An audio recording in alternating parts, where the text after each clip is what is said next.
Olá, tudo bem, pessoal?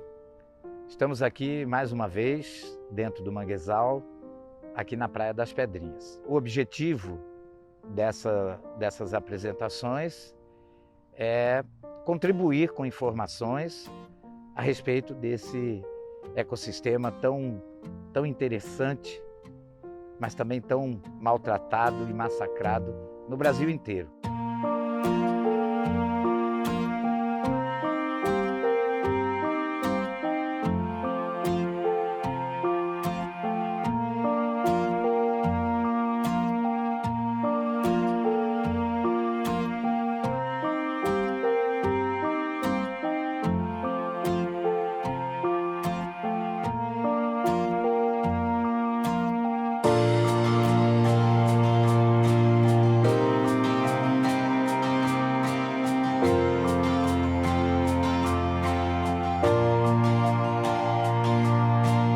Infelizmente, as pessoas entendem mal o que é um manguezal e, por essa razão, ele sofre muitas situações agressivas de origem antrópica. O que é um ecossistema de manguezal? O manguezal é um ecossistema estuarino, ou seja, ele acontece em áreas onde existe o deságue de rios em ambientes marinhos, seja diretamente em mar aberto, como também em baías, em enseadas e por aí vai.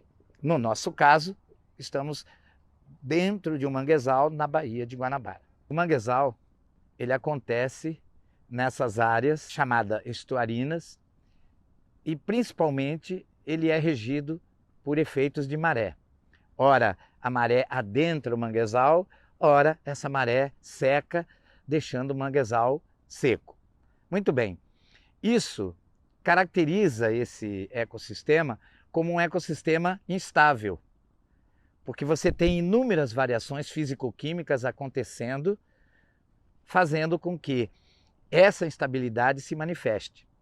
Eu tenho variações de pH, de salinidade, de turbidez, de oxigênio dissolvido, temperatura e vários outros fatores aí que somados criam um ambiente hostil para muitas e muitas espécies.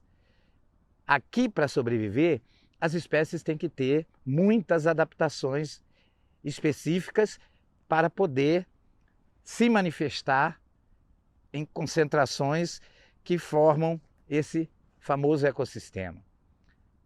As exigências são grandes a nível de adaptação. Por isso, a gente tem, nesse espaço todo que estamos aqui, apenas 3 espécies que são bem conhecidas dessa área toda da Baía de Guanabara. A Vicenia schaueriana, Rhizophora mangli e Laguncularia racemosa. Bem, esse ambiente, com todas essas características, ele tem uma dinâmica própria. E essa dinâmica própria, ela é muito instável.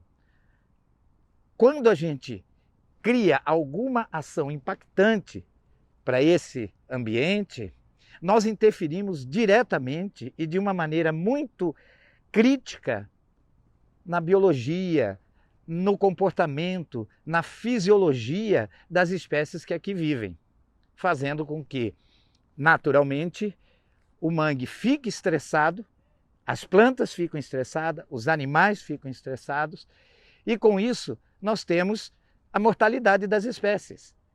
Então, de uma maneira bem clara e direta, a poluição, a degradação, o lixo, que seja o esgoto, o desmatamento, todos esses impactos vão comprometer a sobrevivência desse lindo e importante ecossistema. Por que razão é necessário a gente cuidar, a gente preservar um ambiente como esse? Manguezal. Porque dentro de toda a sua dinâmica, ele é um grande produtor de nutrientes. Ele oferece para os ambientes marinhos, para as baías, para as enseadas, uma quantidade enorme de nutrientes. Esses nutrientes, eles são produzidos aqui dentro, porque aqui existe toda uma dinâmica biológica capaz de mineralizar capaz de decompor, seja um animal que aqui caiu e morreu, uma folha que caiu da árvore, ou outros elementos trazidos que sofrem degradação ou decomposição. Muito bem, toda essa matéria caída, orgânica principalmente, ela é mineralizada e vai ser distribuída como nutrientes, como micronutrientes, que serão arrastados pelas marés e vão abastecer as enseadas, as baías com esse nutriente.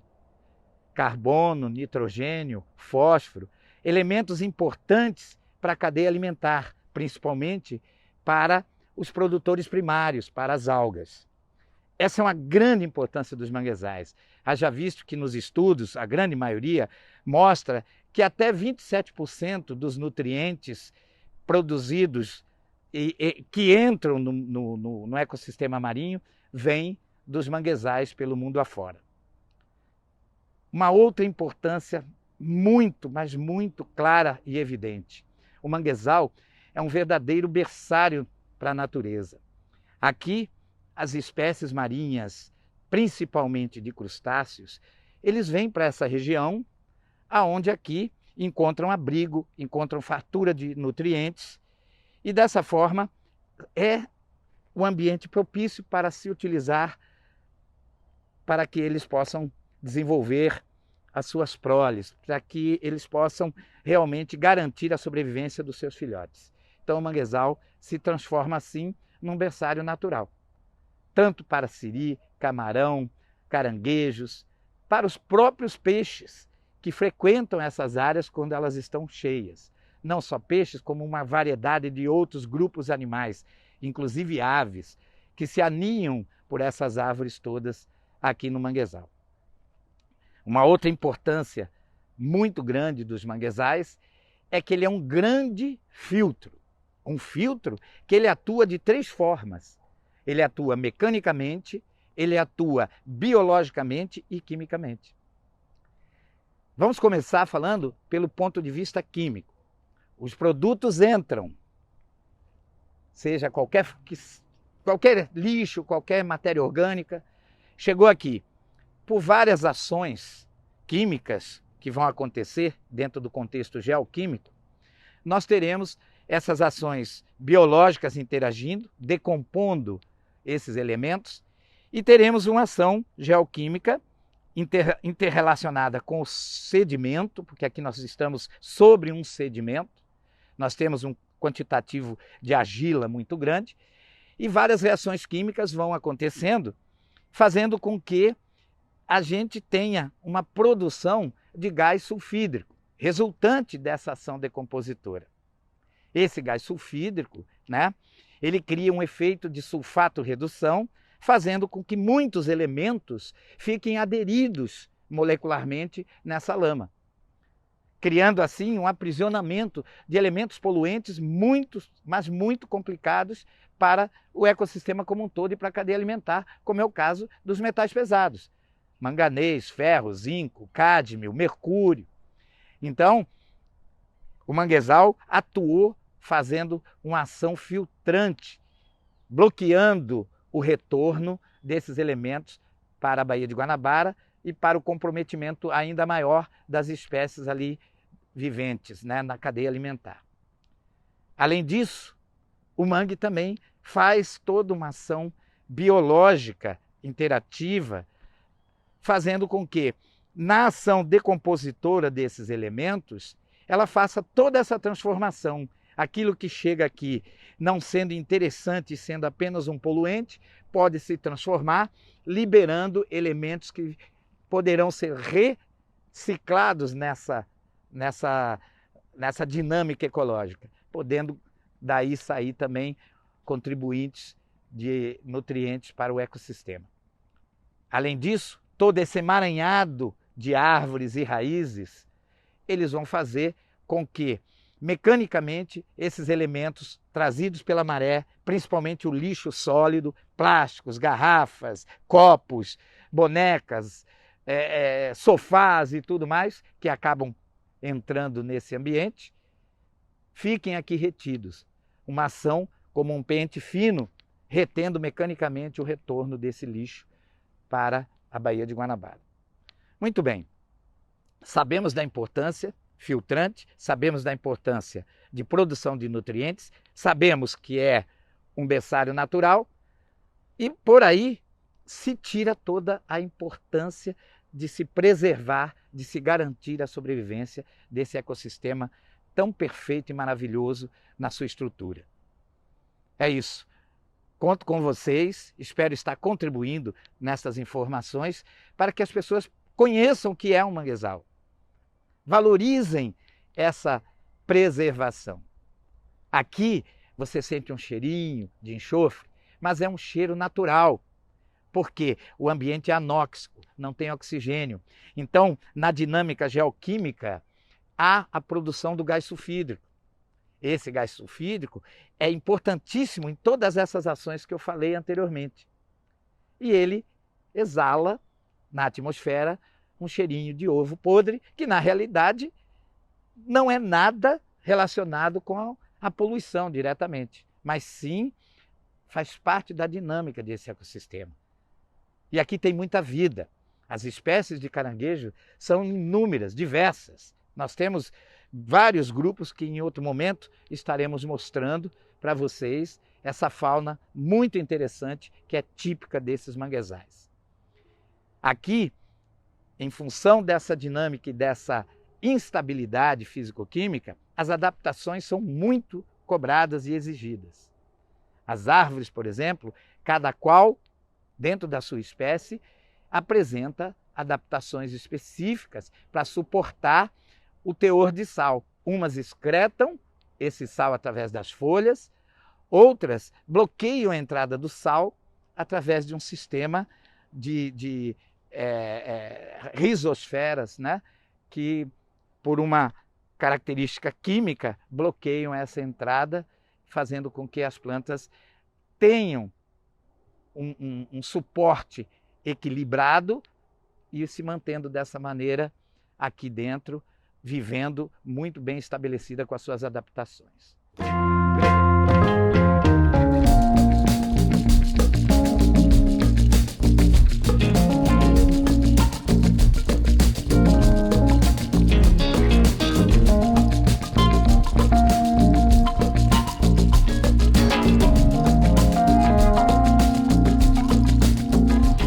Então, pessoal, aqui nós estamos vendo e conhecendo uma das espécies de árvores do manguezal, tá? Então, o nome dessa daqui é a Laguncularia racemosa. Essa espécie, ela geralmente ocupa as faixas mais externas dos manguezais, a periferia. Por quê? O manguezal ele tem uma zonação. As áreas mais moles de lama, que ficam na franja das enseadas, das baías, dos rios, elas tendem a fazer com que a árvore deite, caia, porque o ambiente, o solo é inconsistente, né? Ela não tem as mesmas adaptações que a rizófora. A rizófora, nós vamos ver logo mais, possui um sistema de rizóforos que dão estabilidade, que fixam ela com mais eficiência, uma das adaptações da rizófora. Aqui nós temos então a Laguncularia, e a Laguncularia ocupa essa parte periférica e geralmente a parte que fica menos tempo alagada nos manguezais. Ela tem algumas características interessantes. Se você observar, as folhas são abauladas, apresenta um pecíolo avermelhado. Essa é uma característica bem marcante dessa planta, ok? Vejamos que ela está em fase de inflorescência, com formação dos seus propágulos. Aqui, eles pequenininhos, já começando a sua fase de desenvolvimento. Aqui já numa fase um pouco maior, já quase prontos para serem soltos. Esses propágulos, quando se desprendem, quando estão maduros, eles caem e eles vão ser dispersados pelas correntes marinhas. podendo dessa forma se fixar em outras regiões, dando início a um novo ecossistema de manguezal. As árvores de mangue, elas não produzem uma semente e, na verdade, elas produzem um embrião, que a gente chama de propágulo. Esse embriãozinho, ele cai, possui uma película, e essa película ela vai se desmanchar, ela vai se desfazer, né? E de dentro dele nós teremos as folhinhas já basicamente prontinhas para se fixarem com a sua raizinha pequenininha. Então, aí eu tenho aqui na minha mão o pequeno embrião que saiu de dentro do propágulo. O propágulo, ele é revestido por uma película, como eu falei, que protege e permite flutuabilidade. Quando ele encontra o ambiente ideal, ele se desmancha, abre-se para que o embrião possa se manifestar e assim poder se fixar e crescer, liberando as suas folhinhas e virando uma pequena plântula que vai crescer e a gente vai ver logo mais ali na frente as pequenas plântulas.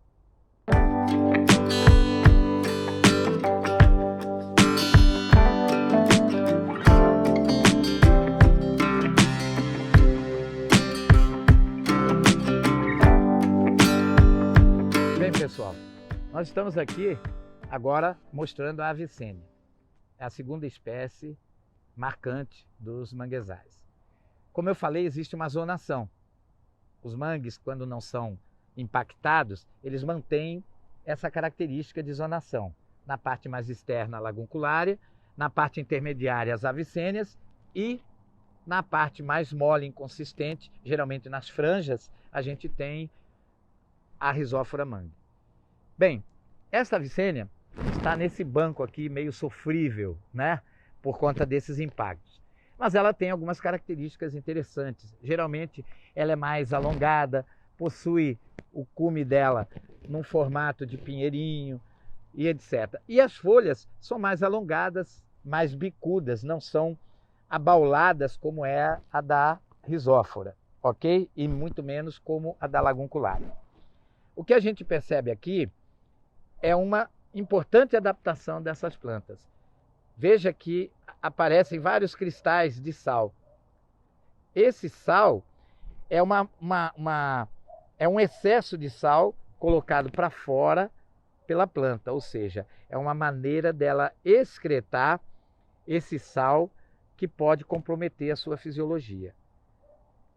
Por essa razão, ela ocupa as áreas em que há a maior concentração de sal dentro do mangue, em função dessa excelente adaptação que ela tem para resistir o sal. Se a gente visitar, por exemplo, lagoas de Cabo Frio, Saquarema, nós temos uma concentração muito elevada de sal. E dificilmente a gente acha espécies de Rhizophyra ou de avicênia. De lagunculária.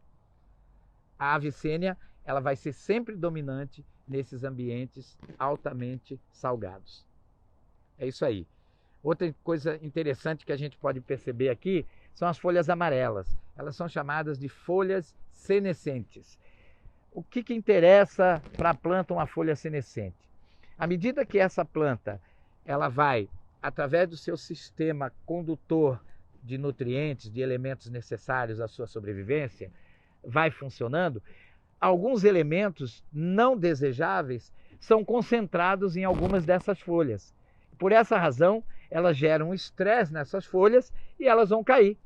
Então, elas ficam prontas para que, com qualquer ação mecânica, seja do vento ou de alguma espécie de caranguejo, elas venham se desprendendo e caindo.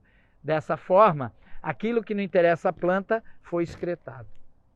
Veja que interessante. Adaptação importante para ela sobreviver nesses ambientes. Agora,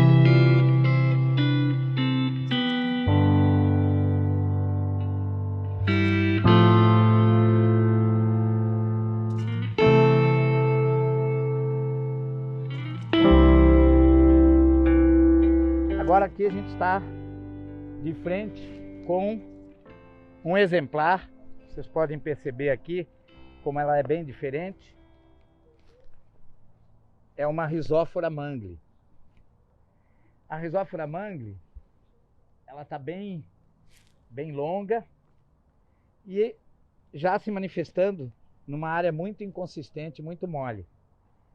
Veja que ela apresenta um sistema de escoramento. Esse sistema de escoramento na realidade, uma projeção do caule, chamada de rizóforo. Esses rizóforos se projetam em direção ao sedimento, se fixam, criando um enraizamento. Esse enraizamento vai dar sustentabilidade para essa planta que não cai com a força dos ventos. Porque estando num ambiente inconsolidado, um ambiente mole, o que vai acontecer com a força mecânica do vento? Ela vai tender a tombar, a deitar. Esse sistema bloqueia essa possibilidade, uma adaptação importantíssima. Uma outra importante colocação para que a gente entenda melhor algumas adaptações. O ambiente, como falamos anteriormente, é anóxico, sem oxigênio. Então a planta precisa respirar. De que maneira ela respira? Ela possui nessas estruturas microverrugas chamadas de lenticelas. E essas lenticelas possuem microaberturas que vão permitir as trocas gasosas aqui para essa planta. Outra situação a gente vai ver daqui a pouco, que são os pneumatóforos, que são projeções radiculares que vêm buscar essa troca gasosa na atmosfera. Haja visto que embaixo desse sedimento não encontra-se oxigênio. Aqui na minha mão eu tenho um propágulo dessa planta, tá? Nós vimos o propágulo da lagunculária. Aqui nós temos o propágulo da Rhizophyra. Ele tem um formato de brinco, né? E fica pendurado nela em vários galhos. Quando ele cresce e fica já com o embrião formado, ele se desprende e se fixa no substrato. Ou, caindo na água com a maré alta, ele vai ser disperso e aonde ele achar uma condição ideal, ele pode se fixar e gerar já o quê? A formação da plantinha, que quando jovem a gente chama de plântula.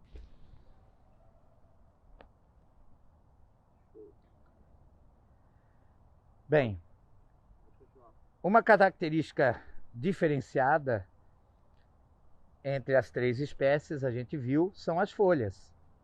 E aqui a gente pode ter uma ideia da folha da Rhizophyra. Veja, ela é um pouco maior que a folha da Avicennia. Aqui do meu lado eu tenho uma folha da Avicennia. Nós vamos perceber que elas são diferentes em tamanho, um formato mais ou menos parecido. Porém, ela não possui o pecíolo avermelhado que a gente encontra na lagunculária. Pequenas diferenças que são fáceis da gente guardar e no momento que tiver num ecossistema desse, vocês vão poder identificar qual é a Avicennia, qual é a lagunculária, qual é a Rhizophyra, apenas pelo formato das folhas. Isso ajuda bastante. Aqui, ó. Isso aqui é uma outra Rhizophyra, com o mesmo sistema de escoramento com os rizóforos. Lamentavelmente, a gente está dentro de um manguezal e vocês podem ter a ideia de como ele está comprometido. Isso aqui foi essa maré grande que adentrou e olha a quantidade de lixo que foi trazida para essa região. Lamentavelmente, é um impacto bastante severo e que pode e deve ser resolvido, né?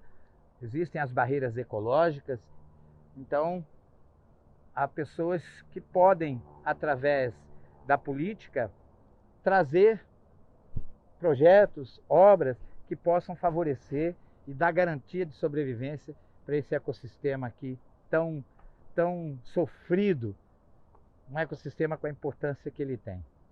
Bem, ali na frente, ó, nós temos um tapete de pneumatóforos. Se a gente olhar mais lá para frente, muita coisa de pneumatóforo. E são projeções que saem do sistema radicular da planta e vêm para buscar o oxigênio da atmosfera. Isso aí é uma adaptação, já que a gente tem um ambiente aí sem oxigênio. Um grande abraço, espero que gostem, estamos juntos.